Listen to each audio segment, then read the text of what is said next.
যে বিষয়টা নিয়ে কথা বলতে যাচ্ছি সেটা নিয়ে কথা বলা ঝুঁকিপূর্ণ কারণ এই বিষয় নিয়ে কথা বলার কারণে নাস্তিক বা ইসলাম বিদ্বেষী ট্যাগ দেওয়া যাবে এবং বাংলাদেশে কোনো মুসলিমকে এ ধরনের ট্যাগ দেওয়া মানে তাকে হত্যাযোগ্য করে তোলা যায়, যে কাজটা জামায়াত প্রচুর করে। জামায়াতের সমালোচনা করলেই ইসলাম বিদ্বেষী বা নাস্তিক ট্যাগ দেয়া হয়। জামায়াতের একজন নেতা আলোচক আমাকে প্রকাশ্যে একটা টক শোতে নাস্তিক ট্যাগ দিয়েছেন। আমি না জানি এই যে বলতে শুরু করেছি এর মধ্যেই এই শুরু হয়ে যাবে নাস্তিক বা ইসলাম বিদ্বেষী ট্যাগ দেওয়া যায়, কিন্তু কথাগুলো বলতে হবে, বলা দরকার আছে। আস্ফালন দেখছি এবং বাংলাদেশের মাটিতে ধরুন আস্ফালন দেখতে আমরা প্রস্তুত নই তথাকথিত তৌহিদি জনতার। আবুল সরকার, বাউল আবুল সরকার, যিনি পালাগান করেন, খুবই বিখ্যাত, মানে ওই অ্যারেনায় খুবই বিখ্যাত এবং প্রতিষ্ঠিত একজন শিল্পী। তাকে গ্রেফতার করা হয়েছিল কয়েকদিন আগে ধর্ম অবমাননার অভিযোগে। মানে ধর্ম অবমাননা হয়েছে কি হয়নি এগুলো এখন মব ডিসাইড করে এবং সেটা অনুযায়ী চাপ তৈরি করে। শুধু গ্রেফতার নিশ্চিত করা না, তার মৃত্যুদণ্ড, তার ফাঁসি চাওয়া হচ্ছে সেই স্লোগান আমরা শুনেছি। আমরা জানি, আমি অত বিস্তারিত আসলে আর আলোচনা করতে চাই না। যারা পালাগান কখনো শুনেছেন তারা জানেন ওখানে এক ধরনের ডিবেট হতে থাকে এবং অ্যাপারেন্টলি কিছু কিছু প্রশ্ন ছুঁড়ে দেওয়া হয় আল্লাহ বা তার সৃষ্টি সম্পর্কে, তার দেয়া বিধান সম্পর্কে। তাতে মনে হতে পারে উনি আসলে বিরোধিতা করছেন, কিন্তু এগুলোর একটা সময় ডিবেট করতে করতে একটা সময় রেজলিউশন হয়। কেউই আসলে ওর বাইরে থেকে যান না এবং সেই রেজলিউশনটা হয় অনিবার্যভাবেই তাদের বিশ্বাসের পক্ষে। আমি খেয়াল করেছি খুবই ইন্টারেস্টিং একটা আলোচনা করেছেন, আমাদের অনেকেরই চোখে পড়েছে হয়তো, আবুল সরকারের স্ত্রী। তারা আসলে কি করেন, কিভাবে করেন। তিনি আরেকটা কথাও বলেছেন, সেটা আমি একটু পরের দিকে বলবো। যাই হোক, গতকাল যেটা ঘটলো সেটা হচ্ছে আবুল সরকারের মামলা শুনানি হবার কথা ছিল এবং তার জামিন হতে পারত। এই প্রেক্ষাপটে বিভিন্ন এলাকা থেকে অন্য বাউলরা সেখানে আসেনও শেষ পর্যন্ত। আবুল সরকার স্ত্রী বলছেন যে অনেকে ফোন করে তাকে বলছেন, মা আমরা আসতে চাই, আসবো কিনা। তারা এসেছিলেন, কিন্তু তার শাস্তির দাবিতে তৌহিদি জনতার, তথাকথিত বলছি কারণ সত্যিকারের তৌহিদি জনতা এটা করতে পারে না, তারা আসেন এবং তারা এরপর অন্য বাউলদের উপরে চড়াও হন, পুলিশের সামনে পেটানো হয় এবং তাদেরকে পুকুরে ফেলা হয়, পুকুরে ঢিল মারা হয়। পুলিশও তেমন কোনো অ্যাকশান করেনি, কারণ কেউ কেউ ভিডিও করছেন, ভিডিওটা আমাদের হাতে আছে, আমি এখানে আমার ভিডিওর সাথে শেষে জুড়ে দেব। এটা ঘটে। এর বাইরে আরেকটা জিনিসও খুব জরুরি, সেটা হচ্ছে যে মিছিলটা হয়েছে সেই মিছিলের মধ্যে একটা বাউল ধৈরা জবাই কর স্লোগান দেওয়া হয়েছে। ওই মিছিলে পরে এটা জেলে ভর বলা হয়েছে, কিন্তু জবাই কর বলা হয়েছে। আমি ভিডিওটা দিচ্ছি, আপনারা মন দিয়ে শুনবেন, শেষে দেওয়া আছে। আর জবাই কর সরিয়েই রাখি, জেলে ভরতে হবে কেন বাউলকে? মানে বাউল হলেই এখন জেলে ভরতে হবে, এই প্রেক্ষাপট তৈরি করা হচ্ছে বাংলাদেশে। এবং যথারীতি সরকারের কোনো উচ্চবাচ্য নেই, এগুলো নিয়ে সরকার নির্বিকার ছিল। ডক্টর ইউনূসের সরকারের এই ধরনের নির্বিকার আচরণকে আমরা এটার প্রতি স্পষ্ট সায় হিসাবেই পড়ে নেব।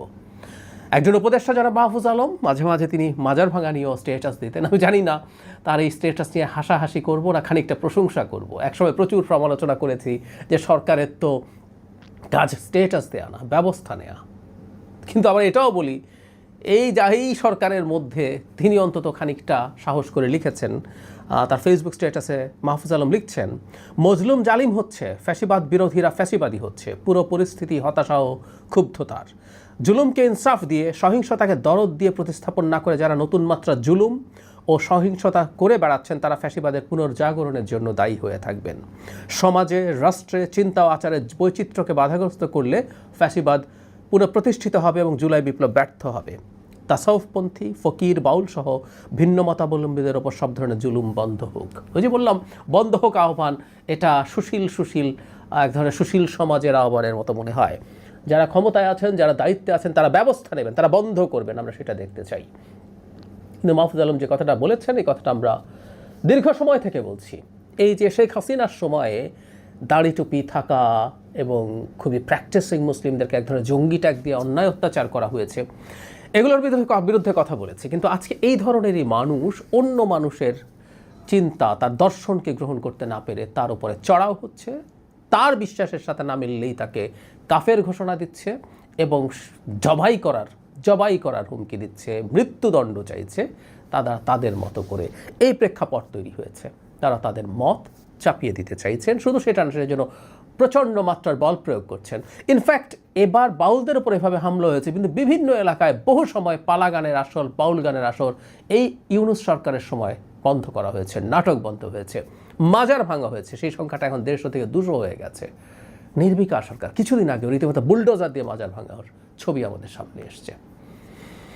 সরকার নির্বিকার, সরকার নির্বিকার, সরকার এগুলোকে ছাড় দিয়ে রাখছে। আমি দীর্ঘদিন থেকে এই কথাটা বলছি যে সরকার এই শক্তিটাকে হাতে রাখতে চায়, কোনো প্রয়োজনে ব্যবহার করতে চায়। সরকার বা সরকারের মধ্যে থাকা কোনো একটা শক্তি কোনো একটা সময় দেশে বিরাট কেওস তৈরি করে দেওয়ার জন্য তারা এদেরকে ব্যবহার করবে, নাহলে এছাড়া আর কোনো ব্যাখ্যা নেই। আর আমরাও সোকল্ড তৌহিদি জনতাকে, সোকল্ড বলছি কারণ এরা আসলেই সোকল্ড, তারা সত্যিকার তৌহিদ করেন না, মানুষকে এভাবে পেটাতে পারেন না। এই পেটানো সম্পর্কে খুব সুন্দর একটা কথা আবুল সরকারের স্ত্রী তার মানে চ্যানেলের সাথে কথা শেষ অংশে বলেছেন। পিটিয়ে মাথা ফেটিয়ে দেওয়া হয়েছে, জখম করা হয়েছে, তাদের বলছে বাবা তোমরা মার খাও। তিনি বলছেন আমরা মার খেতে জানি, মার দেয়ার শিখিনি, আমাদের হাত মানুষকে মারার জন্য তৈরি হয়নি। আমার মনে হয় এ সকল তৌহিদে জনতার গালে এর চেয়ে ভয়ঙ্কর চপেটাঘাত আর কিছু হতে পারে না, সত্যিই পারে না। আবুল সরকারের কিছু পালা সামনে আসলো, দেখলাম, আমার কাছে মনে হয় কত সফট, কত ভদ্র একজন মানুষ তিনি। তার বক্তব্য নিয়ে কারো কোনো রকম কোনো দ্বিধা থাকতে পারে, কনফিউশন থাকতে পারে, আলাপ আলোচনা হতে পারে, ব্যাখ্যা চাওয়া হতে পারে, সব কিছু হতে পারে, কিন্তু এটা নিয়ে যে ধরনের জঙ্গি অ্যাটিটিউড তৈরি করা হচ্ছে, এটার পেছনে পরিকল্পনা আছে এবং তারা জেনে, কেউ জেনে এবং কেউ না জেনে একটা খেলার অংশ হচ্ছেন। তার আগে আমি একটা প্রশ্ন করতে চাই যে সকল তৌহিদি জনতাকে, মানে শেখ হাসিনার সময় কেন এগুলো পারেন নাই আপনারা? এত শক্তি যদি থাকে, দেশে মাজার যদি এত খারাপ জিনিস হয়ে থাকে, তার জন্য শেখ হাসিনার সময় তো এগুলো ভেঙে গুড়িয়ে দেওয়া উচিত ছিল। একটা মাজারও তো সেটা করার সাহস হয়নি। কবর থেকে লাশ তুলে পুড়িয়ে দেওয়া হয়েছে, তখন পারেননি কেন? তখন করেননি কেন? পালা গান তখন বন্ধ করা হয়নি কেন? বাউল গান তখন বন্ধ করা হয়নি কেন? খুব খারাপ শোনাবে। এগুলো বলার মাধ্যমে, এগুলো করার মাধ্যমেই শেখ হাসিনার শাসনের যৌক্তিকতা আপনারা প্রমাণ করছেন। ইয়াস, শেখ হাসিনা ঠিক এই ন্যারেটিভটা এস্টাবলিশ করার চেষ্টা করেছেন এবং শেখ হাসিনার হয়ে ভারত চেষ্টা করেছে, ভারত এখনও এই চেষ্টা করছে, ভারতে এখনও এই আলাপ হচ্ছে, যে কেউ শুনতে পারেন। এবং কেউ যদি এখন সব ঘটনা একত্র করে, ঘটনা কি কম ঘটলো তাহলে? বাংলাদেশে আমি মনে করি না এটা ইসলামিস্টদের অভ্যুত্থান, কিন্তু ইসলামিস্ট সোকল্ড সত্যিকার ইসলামিস্ট এমন নয়, সোকল্ড ইসলামিস্টরা যা করছে তাতে এই ন্যারেটিভ এস্টাবলিশ করা সোজা, কঠিন কিছু না। এবং এগুলো ঘটতে থাকা গ্লোবালি এই ন্যারেটিভ তৈরি করার জন্য সাহায্য করবে। শেখ হাসিনাই ভালো ছিল, শেখ হাসিনা স্বৈরাচার, নির্বাচন চুরি করে, টাকা চুরি করে, মানি লন্ডারিং করে, কিন্তু সে তো বাংলাদেশে এই জঙ্গিবাদ এবং এক্সট্রিমিস্টদেরকে টাইট দিয়ে রাখছিল। আমরা দেখছি এখন কার কত হ্যাডাম আছে, হ্যাডাম এখন সব বেরোচ্ছে, কার কত হ্যাডাম আছে আমরা তখন দেখেছিলাম। এই কাজগুলো যারা করেন, রিপিটেডলি বলেছি, মাজার ভাঙা নিয়ে বহুবার কথা বলেছি, তীব্র আক্রমণের শিকার হয়েছি, হুমকি তৈরি হয়েছে। আমার পরিবারের মানুষজন ভীত হন এই ধরনের মন্তব্য নিয়ে, এই ধরনের কথা নিয়ে আমাকে বাধা দেন, আমার বন্ধুরা বাধা দেন, সতর্ক করেন। কিন্তু তারপরও বলেছি, এই কাজগুলো করার মাধ্যমে ইন্ডিয়া এবং হাসিনার ন্যারেটিভ এস্টাবলিশ করা হয়।